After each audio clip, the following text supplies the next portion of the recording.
সঙ্গে তোমাদের সামনে এলাম। আর তোমরা আমার টাইটেল আর থাম্বনেল দেখে বুঝতেই পেরেছো যে আজকের কন্টেন্ট কাদের নিয়ে হতে যাচ্ছে। অবশ্যই প্রিয়া আর কল্পনাকে নিয়ে। প্রিয়া বিগত 3 দিন ধরে কোনো রকম ভিডিও দিচ্ছে না। দুদিন আগে লাস্ট একটা রিলস ভিডিও পোস্ট করেছিল, তারপর ওর ইউটিউব চ্যানেলে কোনো রকম রিলস ভিডিও পর্যন্ত নেই। তো সেই জায়গা থেকে প্রিয়া কি কারণে ভিডিও দিচ্ছে না, দেখো একজন ব্লগার মানে ইউটিউবার যার প্রফেশনই হচ্ছে এটা, সে ভিডিও থেকে একদিনের জন্য ডিটাচ থাকতেই পারে তার কোনো রিজনের জন্য। এবার সেই রিজনটাও কিন্তু এই মুহূর্তে আমাদের সামনে ও ক্লিয়ার করেনি, ও নিজে থেকে ক্লিয়ার করেনি।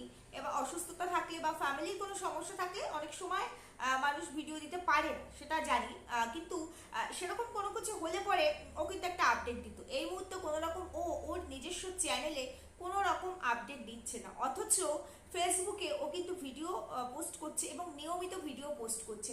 না, এরকম নয় যে ইউটিউবের ভিডিওগুলোই ও ফেসবুকে পোস্ট করছে, পুরোনো কোনো ভিডিও পোস্ট করছে না। আমি যখন ভিডিওটা করছি, আমি ভিডিওটা রাতে করছি, তোমরা কালকে সকালে পাবে। তো আমি মানে কিছুক্ষণ আগে প্রিয়ার ভিডিও দেখে ফেসবুকে তারপরেই কিন্তু এই ভিডিওটা করতে এসেছি, এবং সেটা পুরোনো ভিডিও নয়, কারেন্ট ভিডিও, যেই ভিডিও এখনো পর্যন্ত ওয়াইটিতে আসেনি। আমি জানি না আমার এই ভিডিওটা পোস্ট হওয়ার মানে আগে ও কোনো রকম ও চ্যানেলে আপডেট দেবে কিনা, কিংবা আমার ভিডিওটা পোস্ট হওয়ার পরে কোনো রকম আপডেট দেবে কিনা। তো প্রিয়া কেন ভিডিও দিচ্ছে না ওর চ্যানেলে? কালকেও আমি একটা ভিডিও করেছিলাম এবং সেখানে আমি জানিয়েছিলাম যে ও হয়তো মেবি ব্যস্ত আছে, সেই কারণে ভিডিও দিতে পারছি না। বাট এখন বিষয়টা একটু অন্যরকম, কারণ আজকে 3-4 দিন ধরে ও ভিডিও দিচ্ছে না, কোনো রকম আপডেট নেই, কোনো রকম ও রিলসও দিচ্ছে না। কি কারণে দিচ্ছে না, কেন দিচ্ছে না, অথচ ফেসবুকে ভিডিও দিচ্ছে, ইউটিউবে কেন দিচ্ছে না? তাহলে ওর চ্যানেলটার একটা বড়সড় ক্ষতি হয়ে গেছে, যার কারণে ও ভিডিও দিতে পারছে না। সমস্তটা নিয়েই আজকে আমার ভিডিও, এবং কল্পনার প্রসঙ্গ বেশ কিছু কথা বলার আছে। চলো বন্ধুরা, ভিডিও শুরু করব। তার আগে একটু ইন্ট্রো দিই। Hello my lovely viewers, welcome back to my channel Dimpy lifestyle. বন্ধুরা আমার সাথে থেকো, পাশে থেকো, চ্যানেলটিকে সাবস্ক্রাইব করো, লাইক কমেন্ট শেয়ার করো। প্রিয়া যে ধরনের মেয়ে, প্রচন্ড পরিশ্রমী একটি মেয়ে, এবং ও নিজের প্রফেশনটাকে সবসময় পূজা করে, যাকে বলা হয়, মানে সেই স্থানেই বসিয়ে রেখেছে যে আমার প্রফেশন সবার আগে। আমি এই প্রফেশনের জন্য সারা দিন রাত পরিশ্রম করতে পারি, যাতে আমার এই প্রফেশনটা আরো দিন দিন প্রোগ্রেসের দিকে আগায়, এবং সেই জন্য আমার ক্লান্তিটাও মানে কখনো আমাকে পেছনে টেনে ধরতে পারে না। আমি একটা সেকেন্ড সময় ওয়েস্ট করি না, ভাবি এই সময়টা আমি আমার প্রফেশনের জন্য কাজে লাগালে হয়তো মেবি আমি আরেকটু সাকসেস পেতে পারি। এটা কিন্তু আমার কথা নয়, এটা প্রিয়ার নিজের কথা, একবার নয় একাধিকবার আর কি সবাইকে বলেছে, এবং ভিডিওর মারফত ও কিন্তু বারবার একটা মেসেজ দেওয়ারই চেষ্টা করে যে কিভাবে একটা সাধারণ মেয়ে, গ্রামের একটা অতি সাধারণ মেয়ে আজকে এই জায়গাটাতে এসে পৌঁছেছে, কত প্রতিকূলতা, কত বাধা, কত কিছুকে অতিক্রম করে ও আজকে এই জায়গাটা পৌঁছেছে। শুধু ওর পরিশ্রম, ওর নিষ্ঠা, ওর ট্যালেন্ট, এইগুলোকে হাতিয়ার করেই ও আজকে এই জায়গাটাতে পৌঁছেছে। সেইখানে এই মেয়েটির কোনো রকম রিজন ছাড়া ভিডিও না দেওয়া, এবং যদি বুঝতাম ও সোশ্যাল মিডিয়ার সমস্ত সাইটগুলো থেকে ডিটাচড আছে, তাহলে বুঝতাম হয়তো মেবি, আমরা জানি না, বাট ও কোনো রকম কোনো কিছুতে আটকে আছে, অনেক ব্যস্ত আছে মেবি, না হলে পরে হয়তো ওর কোনো সমস্যা হয়েছে সেই কারণে দিতে পারছে না। নিশ্চয়ই ও সেখান থেকে ফ্রি হলে আমাদেরকে একটা আপডেট দেবে, কিন্তু সেটা হচ্ছে না। ও শুধুমাত্র ওয়াইটিতে কোনো রকম ভাবে অ্যাক্টিভ নয়, কোনো আপডেট নেই, বাট ওয়াইটি ছাড়া অন্যান্য সোশ্যাল সাইটগুলোতে ও কিন্তু অ্যাক্টিভলি কাজ করছে। তাহলে ওয়াইটিতে ও কেন কাজ করছে না? আমি এই ভিডিওটা দেওয়ার আগে একটা ভিডিও মানে দেখেছি, এরকম কয়েকটা ভিডিও, দেখো যেই রিলেটেড ভিডিও দেখি সেই রিলেটেড ভিডিওগুলো আমাদের ফিডে চলে আসে। তো সেখানে আমি দেখছিলাম ওর চ্যানেলে স্ট্রাইকের একটা ব্যাপার, যে চ্যানেলে স্ট্রাইক এসছে, তো সেই কারণে মেবি ও ভিডিও দিতে পারছে না। এবার এই প্রসঙ্গে আমার কয়েকটা কথা বলার আছে। দেখো চ্যানেলে স্ট্রাইক আসতেই পারে, কারণ আমার নিজস্ব চ্যানেলেও দুবার স্ট্রাইক এসেছিল, একটা ভায়োলেন্সি আর একটা হচ্ছে গিয়ে মানে কমিউনিটি গাইডলাইন স্ট্রাইক। তো এই দুটো, না সরি, কপিরাইট স্ট্রাইক। তো এই দুটো স্ট্রাইক এসেছিল, যদিও যখন এই স্ট্রাইক দুটো এসেছিল তখন কিন্তু আমি কন্ট্রোভার্সির সঙ্গে কোনোভাবেই যুক্ত ছিলাম না। তখন আমি ওই ব্লগিং, আমার চ্যানেলে কয়েকটা ব্লগিং আছে, জাস্ট ব্লগিং দিয়ে শুরু করেছিলাম, এবং আমার মেয়েকে নিয়ে একটা ভিডিও করার জন্য, যেহেতু ও ছোট, ভায়োলেন্সি ব্রেক হয়েছে, তো সেই জায়গায় দাঁড়িয়ে একটা আমার স্ট্রাইক এসেছিল, এবং এক সপ্তাহ আমি ভিডিও দিতে পারিনি। তো যাই হোক, তারপরে সেই স্ট্রাইকটা আমার উঠে যায়, এবং তখনকার সময় করা একটা ভিডিও ধরে 11 মাস পরে আমাকে আরেকটা স্ট্রাইক দেওয়া হয়, সেটা কপিরাইট স্ট্রাইক। একটা মিউজিক, যেটাকে নিয়ে কপিরাইট ফ্রি মিউজিক আমি ইউজ করেছিলাম, সেই কারণে আমাকে একটা কপিরাইট স্ট্রাইক দেওয়া হয়। তো যাই হোক, তারপর কপিরাইট স্কুল থেকে আমি কোশ্চেনের আনসার দিয়ে আমার স্ট্রাইকটা তুলে ফেলি, এবং আমার চ্যানেল নিট অ্যান্ড ক্লিন, কোনো রকম স্ট্রাইক এখন নেই। এবং তখন যেহেতু শুরু শুরু ছিল, বুঝতাম না বিষয়গুলো, এখন বুঝি, তাই আশা করি এখন আর এইরকম কোনো সমস্যার সম্মুখীন অন্তত জ্ঞানও তো হতে হবে না, অজ্ঞানে যদি হই। তো সেই রকমই দেখো, স্ট্রাইক অনেক রকমের হয়। এবার প্রিয়া হচ্ছে একজন ডেইলি ব্লগার, সেখানে অন্য কেউ প্রিয়ার চ্যানেলে স্ট্রাইক মারবে এরকম কোনো কাজ প্রিয়া কিন্তু প্রিয়ার চ্যানেলে করে না, যেটা আমাদের মতো কন্ট্রোভার্সি ক্রিয়েটার বা রোস্টার এদের ক্ষেত্রে সম্ভব, কারণ আমরা অন্যদেরকে নিয়ে কথা বলি, আমাদের প্রফেশনটাই হচ্ছে তাই। তো সেই জায়গায় যদি তারা আমাদেরকে স্ট্রাইক মারতে পারে, তবে স্ট্রাইক মারারও কিছু রিজন থাকে, আমি মুখে বললাম বলে কেউ স্ট্রাইক মারতে পারে না, তার মধ্যে স্ল্যাংয়ের ব্যাপার থাকে, এইসব নিয়ে স্ট্রাইক মারা যায়। কিন্তু কারো যদি ছবি ইউজ না করা হয়, কারো ভিডিও ইউজ না করা হয়, তাহলে স্ট্রাইক মারা যায় না, কারো চ্যানেলটা মেনশন যদি না করা হয়, তাহলে স্ট্রাইক কিন্তু ওইভাবে হয় না। এগুলো করা হলে পরে তবে স্ট্রাইক মারার একটা ব্যাপার থাকে। সেখানে প্রিয়ার কিন্তু দূর দূরান্ত পর্যন্ত এইগুলোর সঙ্গে কোনো রকম সম্পর্ক নেই। হ্যাঁ, ও প্রমোশনাল ভিডিও করে, সেখান থেকেও কিন্তু অনেক রকম সমস্যা আসে। তো সেইটা, ও যেহেতু এই প্রফেশনের সঙ্গে আছে এবং ও এই ব্র্যান্ডের সঙ্গে যুক্ত, তো ওর ক্ষেত্রে আমার মনে হয় না কোনো রকম ভুল হবে। তো সেই দিক থেকে ওর চ্যানেলে কোনো রকম এফেক্ট আসার কথা নয়।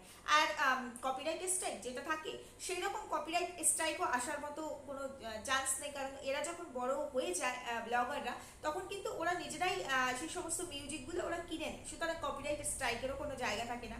ভায়োলেন্সে ব্রেক করার মতো কোনো কাজ প্রিয়া অন্তত তার ব্লগিং এ করেনি, তাহলে স্ট্রাইকটা কোথা থেকে আসলো? এই যে একটা ব্যাপার মানুষ ধারণা করছে, এটা যেহেতু ও ভিডিও দিচ্ছে না, যে ওর চ্যানেলে কি তাহলে স্ট্রাইক এসছে। তো আমার মতামত, কারণ ও যেহেতু এখনো কোনো আপডেট দেয়নি, তো সেই জায়গায় দাঁড়িয়ে আমি 100% অ্যাসিওর হয়ে বলতে পারি ওর চ্যানেলে কোনো রকম স্ট্রাইক আসেনি।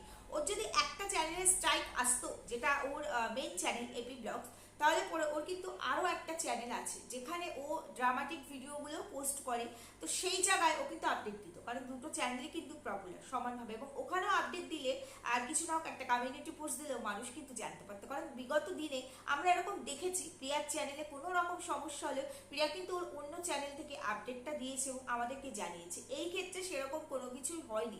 এবং আমি লাস্ট প্রিয়ার যে ভিডিওটা দেখে ভিডিওটা করতে বসেছি, সেটা হলো ফেসবুকে, এবং ফেসবুকে যে ভিডিওটা দেখলাম, আমি ইউটিউব তারপর ভালো করে খুঁজলাম, দেখলাম না ওই রকম ভিডিও ও এখানে পোস্ট করেনি, আমার চোখে তো অন্তত ধরা পড়েনি, মেবি আমি যদি ভুল হই তোমরা আমাকে কারেকশন করে দিও।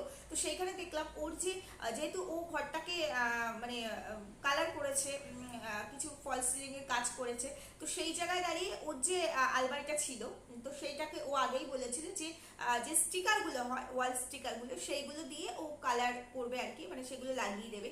এখন সবাই দেখছি ওই স্টিকারগুলো লাগাচ্ছে অনেক কিছুতেই, তো সেইখানে ও হোয়াইট কালারের একটা প্রিন্টেড স্টিকার আমি ফেসবুকে দেখলাম ওর আলমারিটার মধ্যে লাগিয়েছে, ওর ঘরের কালারটার সঙ্গে মানে যেটা রিলেট করে, মানে কালারের সাথে ম্যাচ হয় এরকম রিলেট করে ও হোয়াইট কালারের স্টিকারটা লাগিয়েছে। তো সেইখান থেকে কখনোই আমার মনে হলো না ওকে দেখে যে ও, কারণ চ্যানেলে যদি আমাদের সামান্য একটু কিছু হয় না, আমরা এতটা ভেঙে পড়ি, এতটা ডিপ্রেসড হয়ে যাই, যে সেটা তোমরা আমাদের মুখ দেখলেই বুঝতে পারবে।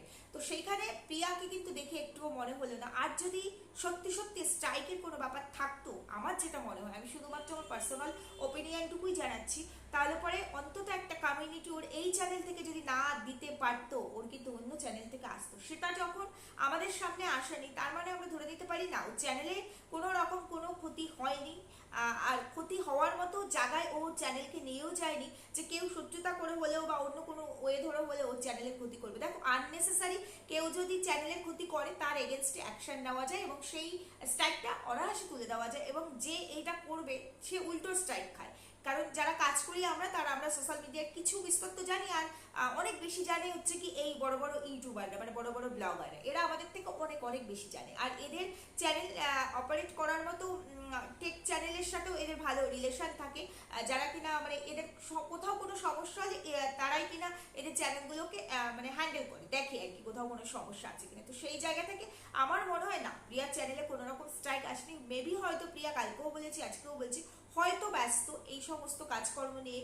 আর ওর প্রমোশনাল কিছু কাজ হয়তো পেন্ডিংয়ে পড়ে আছে, কারণ মাঝখানে একটা ফ্যামিলি রিলেটেড ঝামেলা চলছিল, সেই জন্য করতে পারছিল না। তো ওই আগেই বলেছি আমি, প্রমোশনাল ভিডিও সেগুলো টাইম মতো দিতেই হবে। হয়তো এই সমস্ত কিছু নিয়ে ও একটুখানি মানে পাজলড হয়ে আছে। এই ব্যাপারগুলোকে সলভ করে তারপরে ও নিশ্চয়ই আবার সামনে ফিরে আসবে, এবং আশা করবো আজকেও আমি বলবো কালকের মতোই যে আশা করবো হয়তো মেবি আজকে আমার ভিডিও পোস্ট হবে এবং আজকেই হয়তো প্রিয়াও ভিডিও দেবে, এটাই আমরা এক্সপেক্ট করতে পারি। তো যাই হোক বন্ধুরা, এই জায়গাটুকু আমি ক্লিয়ার করতে পারলাম। আমি অনলি ফর আমার থটটুকুই আমি বললাম, আমার ওপিনিয়নটুকুই আমি তোমাদের সঙ্গে শেয়ার করলাম।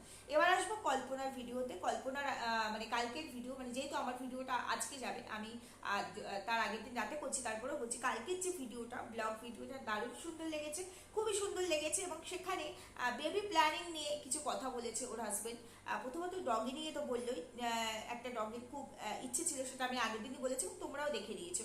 এবং সেখানে কল্পনা কেন বারণ করছে সেই জায়গাটাও ওই কল্পনারও ক্লারিফাই করে দিয়েছে, আমিও আমার ভিডিওতে বলেছি। তো সেইটাতে ওর হাজব্যান্ড এগ্রি করলো এবং বললো হ্যাঁ একটু ছেলেটা বড় হোক, তারপরে যখন মানে ছেলেটার জন্য কল্পনার এতটা বেশি মানে দৌড়াদৌড়ি করতে হবে না, যখন ও নিজেরটা নিজে বেশ অনেকটাই বুঝতে পারবে, গুছিয়ে নিতে পারবে, তখন গিয়ে একটা পেট আনলে পরে তাকে সময় দেওয়া বা তার টেক কেয়ার করাটা সম্ভব। কারণ সবার আগে সময়টা তো দরকার, সেই সময়টা না থাকলে তাহলে কি করে করবে। তো সেই কথাটার সঙ্গে আরও একটা কথা বললে, যেহেতু সেকেন্ড বেবির কথা বলা হয়েছিল এর আগের দিনের ভিডিও, তো সেখানে অনেকেই ভালোবাসার ভিউয়ার্সরা অনেক রকম মন্তব্য করেছে, অনেক রকম কমেন্ট করেছে এবং সবাই বলেছে যে হ্যাঁ এখন সময় আছে, একটা বেবি নিয়ে নাও, কারণ এরপরে ছেলে আরেকটু বড় হয়ে গেলে তখন একটা সমস্যা হয়ে যাবে। তো সেই ব্যাপারটাতেই এগ্রি করলে ওর হাজবেন্ড, এবং ওর হাজবেন্ড বললো যে হ্যাঁ ছেলে এখন বড় হয়েছে, এরপর আরো বড় হয়ে যাবে, তখন মান সম্মানের ব্যাপার, তো দেখছি সেকেন্ড বেবি। তার মানে ওদের ইচ্ছে আছে। এবার দেখো, ইচ্ছে যদি থাকে তাহলে পরে কেউ তো আটকাতে পারে না, আর ভগবান যদি চায় তাহলে সেই জায়গাটা আটকে রাখার কারো ক্ষমতা থাকে না। আর আমি সবসময় বলি দুটো বাচ্চায় সব থেকে ভালো, সব থেকে বেটার হচ্ছে দুটো বাচ্চা। কারণ আমরা যতই বলি যে আজকালকার জেনারেশনটা অন্যরকম, একদমই অন্যরকম হয়ে গেছে। কারণ এখনকার দিনে আমরা এসব দেখতে পাই, এই জায়গা জমি সম্পত্তি হোক বা কোনো কিছু নিয়ে হিংসা হিংসি, ভাই বোন এইসব দেখতে পাই। কিন্তু তারপরেও এই কথাটা তো মানে আমরা শুনে আসছি যে আমাদের অবর্তমানে ওদের কেউ থাকলো না, ওরা সম্পূর্ণ একা। যদিও ব্যাপারটা এখন এরকমই হয়ে গেছে, দুজন থাক তিনজন থাক সবাই একাই থাকে, তবু তারপরেও বলবো একটা খেলার সাথী প্রয়োজন। তারপরে একটা বাচ্চার না শুধুমাত্র ওই ফিউচারে আমাদের অবর্তমানে সম্পর্ক থাকবে এই দিকটা না ভেবে, দেখো সময় সময়ের কাজটা ঠিক করবে, সেটা আমি তুমি কেউ বলে দিতে পারি না। সময় সময়ের কাজটা ঠিকই করবে। যাদের বন্ডিং থাকার তাদের কিন্তু বন্ডিং থাকেই, তাদের বন্ডিং কিন্তু ভাঙে না। আর যাদের বন্ডিং থাকার নয় তারা কিন্তু এক সন্তান হয়েও বাবা মাকে ঠিক করে দেখভাল করে না, টেক কেয়ার করে না, এমনটা হয়। তো সেটা হচ্ছে মানুষের নিজস্ব চয়েস। তো সেই জায়গাটা আমরা বর্তমানে বসে ভবিষ্যৎ নিয়ে আলোচনা করতে পারি না বা বলতে পারি না অ্যাসিওর হয়ে যে হ্যাঁ এটাই হবে, বলতে পারি না। তবে যেহেতু চারিদিকে আমরা দেখি, সেখান থেকে এক্সপিরিয়েন্স গ্যাদার করে আমরা আমাদের ওপিনিয়নটুকু রাখতে পারি, এর বেশি তো না। কিন্তু তবু দুটো বাচ্চা দরকার, তার কারণ একটা বাচ্চা থাকলে পরে সে না শেয়ার করা শেখে, সে না ম্যানার্সটা ঠিকভাবে শিখতে পারে। কারণ আমরা বুঝি তো একটা বাচ্চা মানে এই আমিই সব কিছু, আমি সব চাইলেই পাবো, এই একটা ব্যাপার থাকে, এটা চলে আসে। আর এখনকার জেনারেশন প্রচন্ড ফাস্ট, তো সেই জায়গায় দাঁড়িয়ে চলে আসে। তো সেখানে আরেকজন থাকলে পরে না তারা শেখে অনেক কিছু, তারা ত্যাগটাও শিখতে পারে, ধৈর্যটাও শেখে এবং শেয়ার করার ব্যাপারটাও শেখে, যে সবটা আমার একার না, আমাকে শেয়ার করতে হবে। তো এই এই বেসিক কিছু সিস্টেমগুলো মানে শেখে দুটো বাচ্চা থাকলে পরে। আর তারপরে একজন খেলার সাথীও দরকার। কারণ এখনকার দিনে বাচ্চা কাচ্চারা ওই আগেকার সময় মানে আমাদের সময়টাতেও আমরা খেলাধুলা মাঠ ঘাট যতটুকু করেছি, এখনকার বাচ্চারা ওই স্কুল টিউশন আর ঘর, এর বাইরে তাদের আর কোনো জগতই নেই। তাদের শৈশবটা কাটেই ঘরের চার দেওয়ালের মধ্যে বন্দি হয়ে। আর এখন তো একদম 2 বছর 1 বছর থেকে প্লে স্কুল শুরু হয়ে গেছে, ওই স্কুল, ওখানে তোমার ওই বন্ধু বান্ধবী, ওখানে ওইটুকু সময় তোমার খেলাধুলো, তারপরে এক্সট্রা নানান ধরনের অ্যাক্টিভিটিসের মধ্যে আমরা বাবা মায়েরা তাদেরকে ইনভলভ করে দিই, নানান অ্যাক্টিভিটিস, সেই একদম ছোট্ট বয়স থেকে সেইগুলো করতে করতে করতে করতে তাদের দিন চলে যায়, না তারা একটু টাইম পায়, আর না এখন সেরকম কোনো মানে সুযোগ বা সিচুয়েশন কোনোটাই নেই, পরিস্থিতিও সেরকম নেই যে তারা পাঁচজনের সাথে গিয়ে খেলবে মাঠ ঘাট, এখন আর এগুলো দেখা যায় না, দুর্লভ হয়ে গেছে। তো এখনকার বাচ্চাদের সত্যি শৈশবটা সত্যি খুব প্যাথেটিক, খুবই খারাপ লাগে। এই কারণে না এখনকার বাচ্চারা দেখবে খুব অল্প বয়স থেকে চোখে পাওয়ার আসা, কারণ অনেক বেশি প্রেশার আমরা দিয়ে ফেলি। কিছু করার নেই, এটাতে বাবা মায়ের দোষ নয়। প্রথমত এখন সেই ব্যাপারটাই আর নেই, সেই সিস্টেমটা, সেই একতাটা আর নেই যে আমার বাচ্চা পাঁচজনের সঙ্গে গিয়ে খেলবে, সেই জায়গা, সেই প্লেসটাও নেই, সেই একতাও নেই। আর এখন জেনারেশনটা এত ফাস্ট হয়ে গেছে, প্রত্যেকটা বাবা মা ভাবে যে আমার বাচ্চাকে যত বেশি পড়াশোনা আদার্স অ্যাক্টিভিটিসের মধ্যে ইনভলভ রাখবো, তত বেশি হয়তো তার ফিউচারে এই জিনিসটাই কাজে লাগবে, এই জিনিসটাই কাজে লাগবে, কারণ জেনারেশন ফার্স্ট হচ্ছে। তো সেই জায়গায় দাঁড়িয়ে কিচ্ছু করে আমাদের কি সত্যি কিছু করার আছে? কিছু করার নেই, আমরা অপারক। সিস্টেমের কাছে, পরিস্থিতির কাছে, সময়ের কাছে আমরা বাবা মায়েরা অপারক। কিন্তু দিন শেষে যখন ভাবি শান্ত মনে, তখন সত্যি খুব খারাপ লাগে। সত্যি কি এটা একটা বাচ্চার শৈশব?